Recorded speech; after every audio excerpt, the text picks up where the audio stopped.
Welcome back to the Gridiron Expert. We're finishing up the ACC Atlantic Division today, and today's team has a second-year head coach, but 19 returning starters. They're looking to get to their first bowl game under this new head coach, and they are Syracuse Orange. So Dino Babers came over from Eastern Illinois, the home of Tony Romo and Jimmy Garoppolo. He actually coached Jimmy Garoppolo, back up for the New England Patriots right now. Won 4 games in his first season with Syracuse, including a major upset of Virginia Tech at Syracuse. So I think 4 wins was above expectations. Everybody thought maybe 1-2 wins, very down year. This year they returned 19 starters, 9 on offense, 10 on defense. Their quarterback's back, their leading rusher's back, plenty of wide receivers, and all but one guy on defense. Syracuse, people need to watch out for them. If they got some of these key games at home, they could be a legit sleeper in the Atlantic Division. So we're just going to jump right into it. They start off the season against Central Connecticut State. Easy win. We've seen what kind of offense they can have.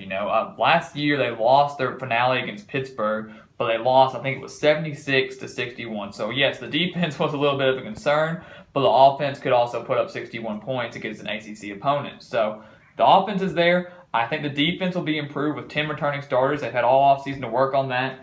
Easy win over Central Connecticut State. No problem there. Middle Tennessee, a tough Conference USA opponent, but it's also at home. Tennessee's got to travel a long ways to get there. Also another win there. And then Central Michigan, a MAC opponent there, another win. So those are kind of all cupcake teams. They're getting those out of the way early. 3-0, they're 1 win away from matching how many wins they had last year. That's a huge improvement. But the schedule gets tough once they start ACC play. One last non-conference game at LSU. If you remember, I think it was last year that LSU traveled up to Syracuse to play, and they hung with them for a while until Leonard Fournette kind of broke onto the scene, kind of took care of business. This year they have to travel to Death Valley. They will not win that game on the road.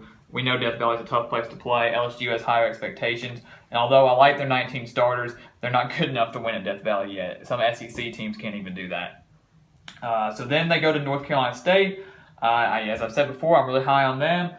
If it was at home, I might be calling for an upset, a Syracuse upset, but it's on the road. I don't like that. They'll give them a fight, especially if North Carolina State really hasn't figured themselves out yet. But at the end of September, they should have everything figured out. A loss there for Syracuse. Still 3-2, not bad. They get to go back home for 2 straight games against Pittsburgh and Clemson. I think they will defeat Pittsburgh. They lost a lot of starters, including their star quarterback. I think it's Nathan Peterman. That's going to be a win for Syracuse there. 4 wins. They have tied last year's total, and they're not even done with October yet.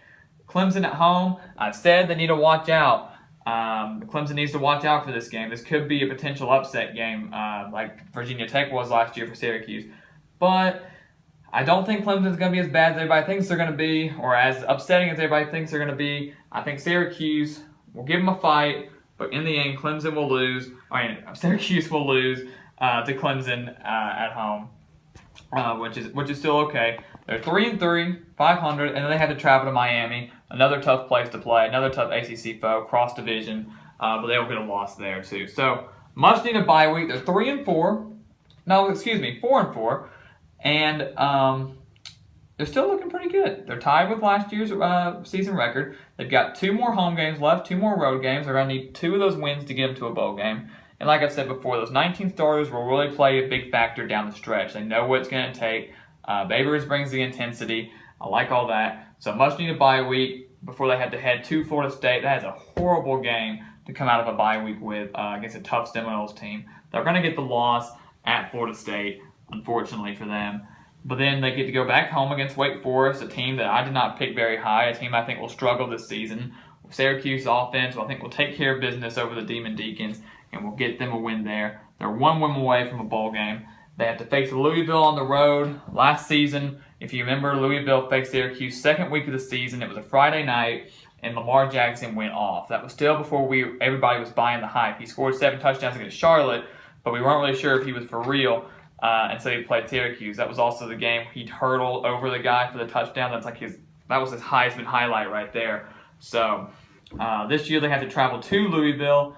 A team they lost to pretty bad last season. I think they'll give Louisville a fight for a little while, but they're not going to be good enough to beat Louisville on the road. The thing with 19 starters is it does help them out a lot. it helps them out a lot down the stretch.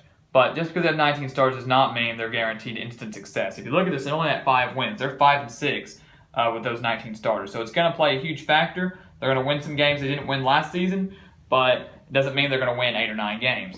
And then they get Boston College in the season finale at home. Bowl berth on the line. Who's going to get this win? Boston College, if you saw my video earlier, has already clinched a bowl berth. Syracuse knows what they have to do. They're going to get the win over Boston College. And Dino Babers is going to take the Syracuse Orange to a 6-6 record in a bowl game for the first time since 2013 and only his second year at Syracuse. So that's a huge improvement for the Orange. Fans are going to be ecstatic. Those seniors that are all going to be gone are going to be ecstatic. They're going to get to go to a bowl game. Their offense is going to get people fits. The defense should be better with those 10 guys. I think Syracuse will get to a bowl game here. I don't see any games that I just kind of was on a toss-up with. The road games that speak for themselves are against the toughest teams in the league, including, and then you got LSU. I think all those road games are a given, but the home games are against the weaker teams, and I think they're going to win all of those. And I think Syracuse will return to a bowl game this season. So please continue to like, comment, and subscribe. Let me know what you think. We're going to start our ACC Coastal Division coming soon. And then we're going to wrap that up and move on to another Power 5 conference. So please continue to give us feedback. Let me know what you think.